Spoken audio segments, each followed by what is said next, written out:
ফেরেশতা ও রাসূলের অলৌকিক একটি হাদিস শুনে যান। যখন রাসূল সাল্লাল্লাহু আলাইহি ওয়াসাল্লাম ছোট ছিলেন তখন তিনি মরুভূমিতে অন্যান্য বাচ্চাদের সঙ্গে খেলা করছিলেন। তখন হঠাৎ করেই সেখানে একজন ব্যক্তি চলে আসেন এবং রাসূল সাল্লাল্লাহু আলাইহি ওয়াসাল্লামকে ধরে মাটিতে শুইয়ে ফেললেন। এই দৃশ্য অন্যান্য বাচ্চাগুলা দেখে তারা পালিয়ে গিয়ে তার মা বাবার কাছে গিয়ে বলল, মুহাম্মদকে হত্যা করা হচ্ছে।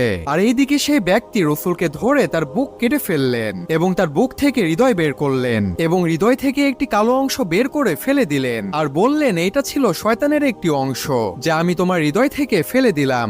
এরপর রাসূলের হৃদয় জমজমের পানি দিয়ে ধুয়ে দিলেন এবং হৃদয় বুকের মধ্যে ঢুকিয়ে দিয়ে বুক লাগিয়ে দিলেন। এরপর সে ব্যক্তি সেখান থেকে চলে গেলেন। আর এই ব্যক্তিটি কোনো মানুষ ছিল না, তিনি ছিলেন ফেরেশতা জিবরাইল আলাইহিস সালাম। আর এই ঘটনাটি রাসূলের হৃদয় উন্মোচনের ঘটনা। আপনারা কি বলতে পারবেন এই একই ঘটনা রাসূলের জীবনে আবার কখন ঘটেছিল? কমেন্টস করে জানাবেন এবং চ্যানেলটি অবশ্যই সাবস্ক্রাইব করবেন।